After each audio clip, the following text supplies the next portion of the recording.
Hi guys, what's up? In this video I explain how the Flame Flow deck works exactly and how to use it against all other PvP decks. This video is more useful for class 20 players, but of course you can also counter Flame Flow, which I will show you as well. Write in the comments if you want me to do next the meta spam video or the Flame Flow counter video.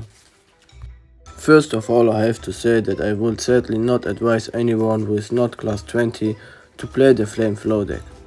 It's not the same at all. Maybe you are able to win against young and bad Solar Lunar players, but you will lose to any Assassin or Assassin Typhoon player, so it's not a good deck to play. For all of you who are class 20 can be happy to play the Flame Flow deck. The most important thing that I think everyone knows is that the flame dice must be on the critical point. Otherwise the flame dice will be very low in the second round, and in the third round it's over.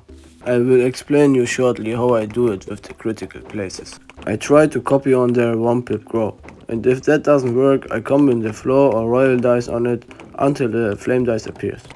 But very important, if I have a 3 pip royal or floor on my critical place, I combine them in a way that the place is empty. Then I can buy a new dice on it. Of course my board has to be full for this. Only in the biggest emergencies I take risks and combine higher pips on the critical spots. Or if I already have a high flame dice on one of the places, then I can also combine higher pips. Otherwise it is extremely risky because it is not always that easy to combine a 4 pip or higher dice, especially in the first 3 rounds. I do not like risky situations, so I prefer to play in a safer way. Just like I said, the crit slots are the most important part of the deck. That means you only need 2 flame dice on the crit slots, no more. The rest can be royal or flow depending on what you are playing against. That's why it allows you to win against everything. Now we move on to the specific ways of playing against different decks. I have picked out all of the PvP decks. Solar Lunar exists in 3 different decks. Yin Yang is also existing in 3 different decks. There is also Typhoon with Assassin, with IX10 or with Royal. I counted Gear as a Typhoon deck too. Then there are also full Assassins. I almost forgot Atomic and Combo. And then there is Red Electric with Royal. And of course Flame Flow itself. And then there are crazy decks with IX10, Asa, Bounty, without Grow or with Royal and Sun or Typhoon, what is completely trash. But you should beat them easy. Let's start with the easiest one, Yin Yang. I estimate that I win 50 times in 50 games against Yin Yang. If I lose it's because I was incredibly unlucky or my opponent was incredibly lucky. There is not much to explain.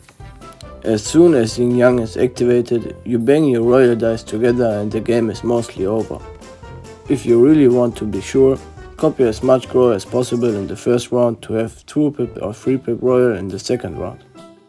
All Yin Yang players who continue to play against Flame Flow with Pantheon are 99% wasting their time. Next we come to the Assassins. Compared to Yin Yang, the Assassins have a chance of winning.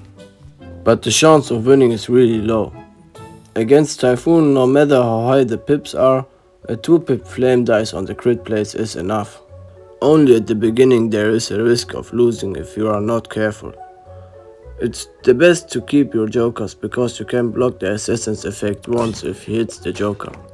After that you just have to copy grow. At one time before the end of the first round the Typhoon Assassins players don't have any Assassins on board. After that you grows much faster than Assassins come. Most of the time you win against Typhoon Assassins in the third round.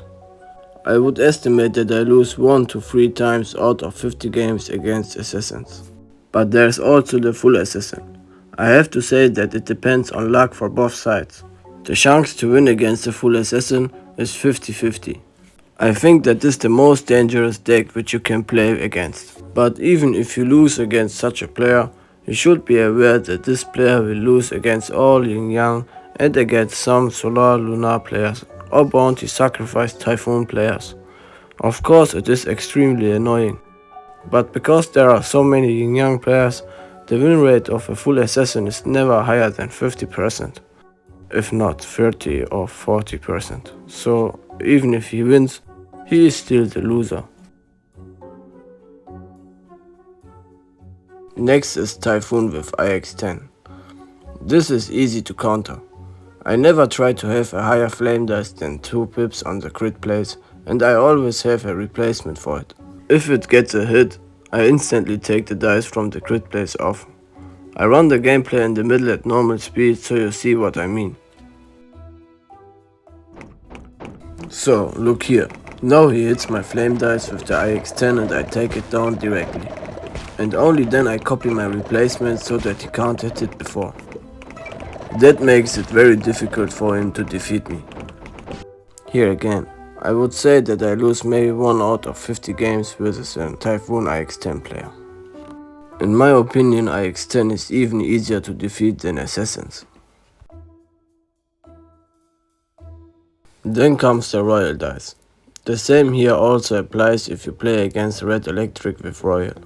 Try to have as many dice as possible on the same pip to copy again with Joker Flame dice on the crit points if it's possible. Still you need some luck, but again your opponent needs even more luck to win against Flame Flow. Again I would estimate that out of 50 games against this deck I lose 3 to 5 times. Now we come to Combo and Atomic. No lie, I have never lost to Combo or Atomic, because Flow is too strong against them. With both decks you just need to get as much flow on the board as possible. And also important is, in the best case, not to use Royal dice against these decks. That can only make them both stronger. That's all you need to do against these decks. I also don't understand why people still play them. However, let's go to Solar Lunar. If your Solar Lunar opponent has Grow and Sacrifice, you have to be very careful with the Royal dice. Better is not to use it at all and only at the end if you haven't defeated him before. If he only has Grow, it's not that hard, but I would still be careful. I would say against Solar Lunar with Grow and Sacrifice I lose 5 times out of 50. Only with Grow and without Sacrifice only 3 times. Against Solar Lunar with Random Grow it's the easiest of all. Look how it often ends. This happens a lot. I don't have to do anything, and even if I have to do something, then I always try to change his Random Grow with my Royal dice just before he grows.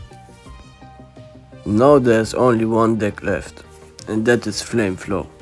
Sadly, after more than 100 games I haven't met a single Flame Flow player at class 20. So I had to use one without Pantheon for this video. But you can see how useless it is compared to Flame Flow with Pantheon. But if both players have Pantheon and play Flame Flow, it's just luck if both can play it. It's often very stressful because you have to get a higher flame dice on the crit place and both annoy each other with the Royal dice. And as if that wasn't enough, the Flow dice is there which makes everything faster. If I'm at a 100 win streak and get a Flame Flow opponent, I get stressed. At the same time I always know if I lose or win, both depends on luck, no one can say afterwards that he is better. So that's it. The rest of the PvP decks are not important to talk about it. Let me know what you think about this video. I hope I can help some of you guys. And for all of you who are not class 20, don't worry guys, I will do another video to counter Flame Flow for you. But first I will do the meta spam I think. And I also read in the comments that you want a guide to get to class 20. I can adapt it in my Flame Flow counter video. And I will be doing more votings in the future where you can vote on what you want to watch first. Just join in. Go to my channel and then to community, there you will find the future votings. That's it with the video. Thanks for watching and thanks for your support. See you soon guys.